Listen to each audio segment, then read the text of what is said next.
નમસ્કાર, હું છું કેતલ અને આપ જોઈ રહ્યા છો CV24. ગાંધીનગરના સરગાસણ સ્થિત ટેરાનોવાસ પિઝામાંથી વંદો નીકળતા ગ્રાહકોમાં ભારે રોષ જોવા મળી રહ્યો છે.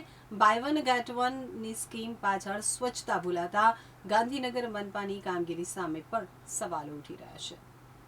ગાંધીનગરમાં આરોગ્ય માટે જોખમી એવી એક ઘટના પ્રકાશમાં આવી છે. ગાંધીનગરના સરગાસણ હાઈવે ઉપર આવેલા જાણીતા ટેરાનોવાસ પિઝા આઉટલેટમાં પિઝા ખાવા ગયેલા ગ્રાહકોને પીરસવામાં આવેલા પિઝામાંથી વંદો નીકળ્યો હતો.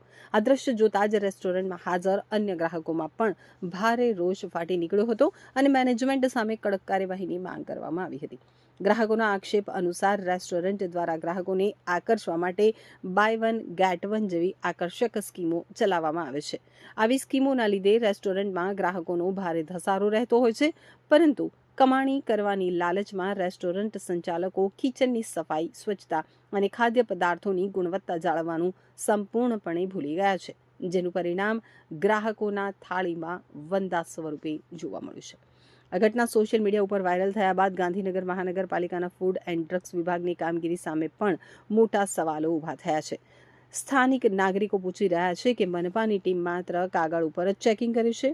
આવા નામાંકિત રેસ્ટોરન્ટ્સના કિચનમાં નિયમિત તપાસ કેમ કરવામાં આવતી નથી? ગ્રાહકોએ આક્ષેપ કર્યો છે કે લોકોના આરોગ્ય સાથે ખુલ્લેઆમ ચેડા કરતી આવી હોટલો અને પિઝા આઉટલેટ સામે મનપાએ તાત્કાલિક કડક પગલાં ભરી અને તેને સીલ કરવી જોઈએ.